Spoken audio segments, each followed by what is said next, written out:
¿sí? Para darle formalidad a este evento. Permítanme. Cuando ustedes digan, ¿Ya empezaron? Sí. ¿Ahí se escucha bien lo que dice? Sí. Bueno.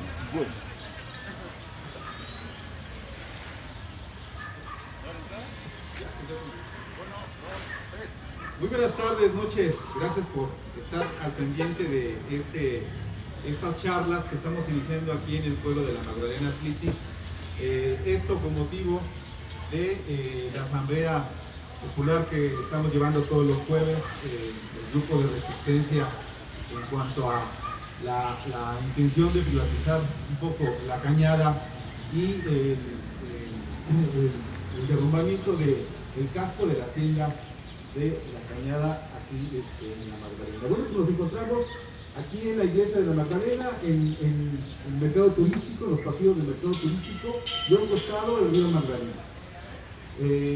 Estamos dando inicio a estas charlas por el motivo que ya les había expuesto, donde es bien importante que empecemos a darle voz a mucha gente que ha hecho estudios sobre el río Magdalena, sobre la cuenca del río Magdalena, y bueno, pues también es importante que todos los habitantes de aquí de la demarcación, del gobierno de la ciudad y de todo el país sepan los tesoros que tenemos aquí en esta parte del sur surponiente de la ciudad. Este río es el río Apantepecusco, el río Magdalena, es uno de los 52 ríos vivos que alimentaban la cuenca de aquí de la Ciudad de México. Y bueno, hoy vamos a comenzar esta charla. Está con nosotros el arqueólogo Lucas Sinué.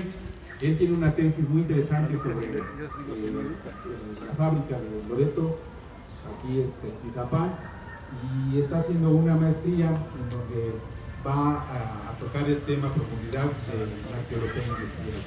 Y bueno, sin más, estamos dando ya inicio a este ciclo de charlas aquí donde debe de ser, en la cuenca del río Magdalena, en el mercado turístico y en el pueblo emblemático de la Magdalena Athletic. Sin más, te dejo la voz a Lucas Sinué, que nos va a platicar un poquito acerca de la arqueología industrial. Claro que sí, estimado. Muy buen día. Gracias por la invitación. Me siento muy halagado, me parece sensacional que me hayan invitado, sobre todo porque el conocimiento que no se comparte es un conocimiento que de alguna manera pues queda, digamos, mal usado, ¿no? En el sentido de que no se transmite a los demás, no se comparte. Entonces, en ese sentido creo que hay que usar bien los conocimientos en términos de compartir. Y eso es algo fundamental. De nada sirve hacer estudios si no se comparte esto con las poblaciones, ¿no? Y parte del quehacer del arqueólogo y sobre todo de este perfil muy particular que tiene que ver con la arqueología industrial se relaciona con un área muy interesante en donde se mezclan varias disciplinas, ¿sí? ¿Qué es lo que sucede con la arqueología industrial? Es una mezcla de diversas áreas de estudio, ¿no? O sea, digamos, hay una conexión con diversas parcelas del conocimiento, y en ese sentido podemos estar relacionándonos, por ejemplo, con etnólogos, con arquitectos, con restauradores, con arqueólogos, con historiadores, ¿sí? Con antropólogos, con sociólogos. En fin, es una vasta interacción la que hay a través de esta disciplina que es la arqueología industrial. ¿Qué es lo que sucede, por ejemplo, con la arqueología industrial? ¿Cómo nace la arqueología industrial? ¿Por qué es importante la arqueología industrial? Y sobre todo para una población como esta y con habitantes con estas características como las de ustedes. Bueno, todo esto empieza a nacer por una situación de protección de posguerra. Después de la Segunda Guerra Mundial, se destruye una gran cantidad de contextos industriales, sobre todo en el caso inglés. Entonces, estos contextos industriales son bombardeados por los alemanes, deshacen todo, y de repente la gente se preocupa y dice, estamos perdiendo nuestras fábricas, ¿qué hacemos? ¿Cómo nos organizamos para protegerlas? Y sobre todo, ¿qué planes podemos ir desarrollando a corto, mediano y a largo entonces, ¿qué es lo que ocurre? Empiezan a hacer una serie de convenios entre ellos, crean organismos, se crea desde entonces un organismo que se llama el TICI, ¿no? Entonces toda esta preocupación de proteger el patrimonio industrial viene desde la década de los 50, ¿sí? Entonces eso es algo muy importante. ¿Qué es lo que sucede en el caso mexicano? De ahí se empieza, digamos, que a hacer como una novedad el tema del patrimonio industrial, ¿no? Y en el caso mexicano, ¿qué es lo que ocurre? Viene un proceso de destrucción también muy fuerte que se empieza a observar en el caso de Puebla. Puebla se ha considerado como uno de los puntos cruciales para entender cómo llegó el modelo económico del capitalismo industrial y cómo se expresó a través de una serie de fábricas, ¿no? Entonces, en este lugar empezó a haber una serie de saqueos, de destrucción, ¿sí? De pérdida muy sensible de patrimonio industrial. ¿Qué fue lo que sucedió? La gente, como ustedes, vecinos, gente que había vivido en estos lugares, que sus parientes habían estado trabajando de manera ininterrumpida durante generación y generación, también dijeron, esto nos preocupa, qué es lo que está sucediendo con nuestro patrimonio, y entonces se reúnen, ¿sí? Y empiezan a tomar cartas en el asunto, ¿sí? Empiezan a involucrar a las autoridades locales, ¿sí? Empiezan a hablar con algunos investigadores, los investigadores empiezan a ver que este es un tema importante, ¿no? Y que tiene un fuerte impacto en las poblaciones vivas, ¿no?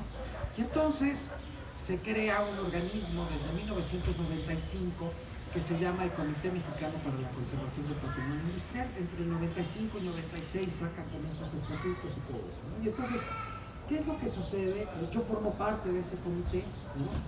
Y de ahí nace, digamos, una primera camada de investigadores dedicados al tema del patrimonio industrial. ¿Qué es lo que sucede con casos como el que estamos viendo en este territorio, que es un territorio muy amplio, abarca varias demarcaciones en cuanto a alcaldías, ¿sí? Y entonces, ¿qué es lo que pasa aquí en un lugar como este, ¿sí? Independientemente de lo que sucedió en el caso poblano? A partir de lo que yo he estado investigando de toda esta zona, este territorio es sumamente importante. ¿Por qué? Porque así como los casos de Puebla, este territorio es tan importante como ese tipo de situaciones que se vivió en ese momento determinado en los casos de Puebla, para entender cómo llegó el capitalismo industrial, cómo fue evolucionando y cómo llegó a expresarse de diferentes modos, ¿no? Y eso es lo que sucede justamente en este territorio, ¿no? Tenemos antecedentes aquí productivos muy antiguos que vienen desde la colonia. Y entonces, ¿qué es lo que ocurre? Tenemos que este río sensacional que ustedes conocen, y que siempre han estado conviviendo, pues el río Magdalena es fundamental para desarrollar diversos procesos productivos. Y entonces, en la colonia, ¿sí? ¿Qué fue lo que sucedió? Bueno, se fijaron quienes estaban interesados en desarrollar proyectos de molinos, en desarrollar proyectos que vienen con batanes, ¿sí? Entonces, todos estos digamos, procesos productivos se pensaron en este territorio por estas características. Estos elementos que de alguna manera se vieron en diferentes puntos, dieron la base para que de manera posterior, ¿sí?, se asentaran contextos fábriles. Las fábricas empiezan a llegar a esta zona, ¿sí?, de una manera muy temprana, ¿sí? Por eso es que el caso de este territorio es tan importante como lo de Puebla. ¿Por qué? Porque de manera paralela se empiezan a desarrollar tecnológicamente hablando. De hecho, es muy interesante porque para el caso de la fábrica de Loreto, incluso es mucho más temprana la producción de tipo industrial que el primer caso que se considera como el iniciador, digamos, de la industrialización en México, que es la Constancia Mexicana. La fábrica de Loreto es varios años antes, es de la década de los 20 del siglo XIX, del inicio del siglo XIX, como fábrica, ya como contexto fabril. Ya no es un sistema productivo colonial, ya es una fábrica como tal, ¿no? Y esto resulta que es antes de la Constancia Mexicana, y eso es algo sensacional. ha sido poco valorado ese contexto industrial. ¿Y qué fue lo que sucedió? Bueno, una vez que se empezó a dar esta parte de esta fábrica y algunas otras que se empezaron a generar, se volvió un corredor productivo muy importante, ¿sí?, en el surponiente de la Ciudad de México. Muchos de ustedes, sus parientes, conocieron directamente qué fue lo que sucedió con estos contextos fabriles, ¿sí? Incluso en algunos casos quizás vivan en estas unidades habitacionales que se generaron a partir justamente de la formación de estos espacios productivos fabriles, ¿no? Y entonces, bueno, pues vamos a tener diversas fábricas, como el caso de la Magdalena, como el caso del Águila, como el caso de Santa Teresa, como el caso de la Hormiga, como el caso de la Abeja, ¿no?, Puente Sierra, la Alpina, ¿sí?, Loreto. Y entonces, todo esto es un corredor productivo sumamente importante. ¿Qué fue lo que se decidió producir en este territorio? Dadas las características en cuanto a los recursos hídricos y también en cuanto a los bosques, todos estos recursos madereros, se pensó desde un primer momento en dos tendencias. Por un lado, como fábricas papeleras y como fábricas textileras. De hecho, es muy común el salto de un contexto papelero a textilero o viceversa, ¿sí?, porque tienen una base tecnológica muy parecida, ¿no? Entonces, eso se da, por ejemplo, en estas fábricas. El caso de Loreto es particular en ese sentido porque inicia también, primero como fábrica papelera y una parte de fábrica textilera, y ya después vuelve a regresar como fábrica de papel, ¿no?, al final. Entonces, ¿qué es lo que ocurre? Bueno, pues viene mucha gente de diversas partes del mundo a invertir en territorios en los cuales pues están viendo que hay características de riquezas naturales que les benefician para desarrollar estas industrias. Tal es el caso de las fábricas que pues, ustedes ya conocen, ¿no?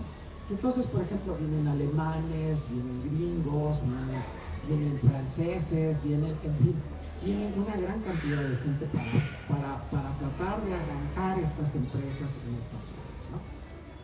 Y ese es el caso de aquí, ¿sí? En el caso, por ejemplo, de Loreto, son alemanes, ¿sí? El alemán que llega aquí, el nacionalizado mexicano, Alberto Lenz Adolf, era un alemán que llegó originalmente a trabajar a la fábrica de San Rafael y decide de manera posterior hacer su propia